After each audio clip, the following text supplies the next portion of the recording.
So who's got it right? Joining the discussion today is Shari Olefson, real estate attorney and author of Foreclosure Nation, along with Diana and the rest of our panel.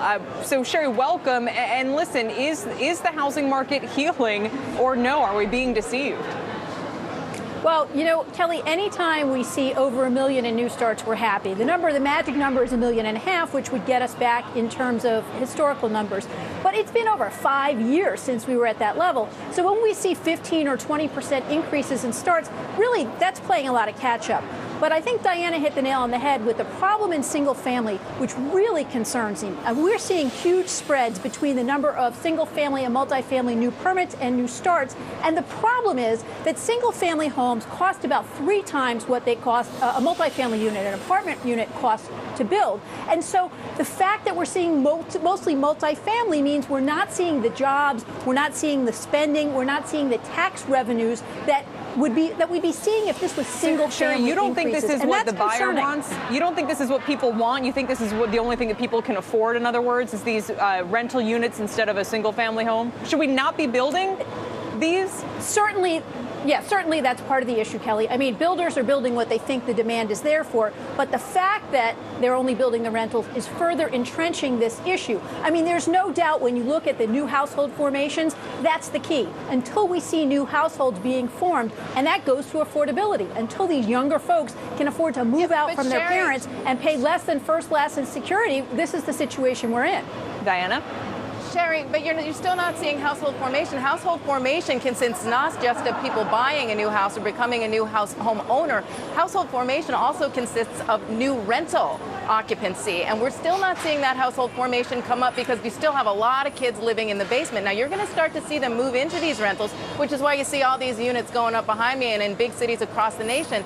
But we have to remember that the time horizon for home ownership is shrinking. People are getting married later, they're having kids later, and that means they're not even looking to buy. They will buy someday, but they are not looking to buy until later in life, and they're holding for a shorter period of time. Let me pick up on that and ask the panel about this, because if that's a demographic or a preference shift, we shouldn't necessarily be worried about that if we're talking about the housing market in the same way we should be worried if people just can't afford to buy, but the willingness is there.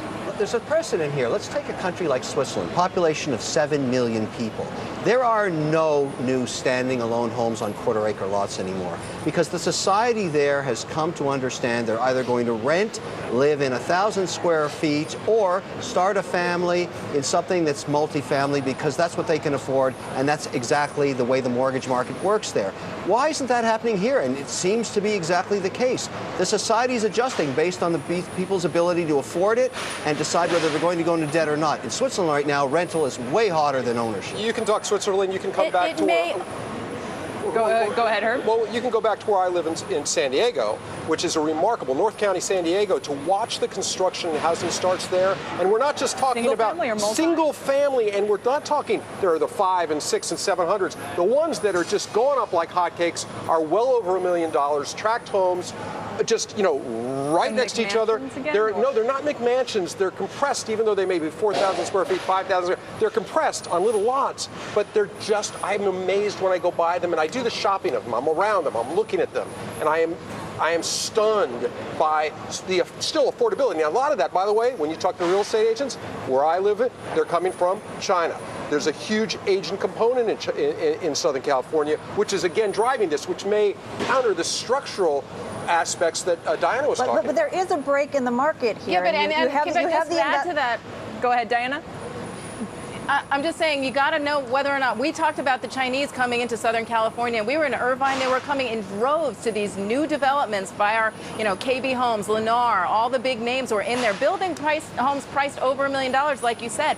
But there's a concern in the market now that some of these Chinese buyers are not actually going to occupy those homes for many, many years, and they don't want to rent them out either. So there's a question, are you going to start seeing vacant, brand new homes in Southern California? And to what extent is all and the bigger picture, Yeah, go ahead. The bigger picture for housing is that we've got such differences between markets. I mean, to talk about California is to talk about just a fraction of what average Americans are experiencing, because we've got just as many markets that are on the complete other end of the spectrum. And frankly, in the same situation that California was in 5 years ago, they really haven't recovered. Now, maybe we're headed towards a model that's more like some of the European countries. If we are, it's going to be a painful trip, because historically we know that average homeowners have more in savings, they have higher confidence levels, and they spend more than average renters. And we also know that our state and local Sorry, let me governments, ask you a our question. local governments depend 75% of their tax revenue comes from property owners. State governments, it's about 35%. So that's going to be a painful shift. Let me ask you a question. What happens if we continue this slow but steady economic expansion and the Fed raises rates in the next 12 months by 50 basis points? Does this put a huge stop into advancing housing prices? Because we're doing it off the lowest level of mortgage rates in history for this generation. What happens if it's up 50 bips in the next 12 months? Yeah, it's an issue. It's an issue. It becomes an affordability issue. But I'll tell you, we're already seeing sellers now advertising that they'll buy down the rates for home buyers who are interested. So that may be one model that we see emerge more. But certainly, more than even just the interest rates is affordability, because the biggest issue here is those new households being formed, which Diana pointed out. We really need to look at the head of households, not new household formations. Quick last word. But And I think that the the biggest issue here is that when you have those from China and from Russia who are bringing money over here, and you have the investors, is that a sustainable model, or will we have Main Street step up to fill that void? And I think that that's the big question. Yeah, and to some extent, perhaps real estate is becoming local again. But we'll have to leave it there for now. We'll pick it up going forward, though. Shari and Diana, thank you. And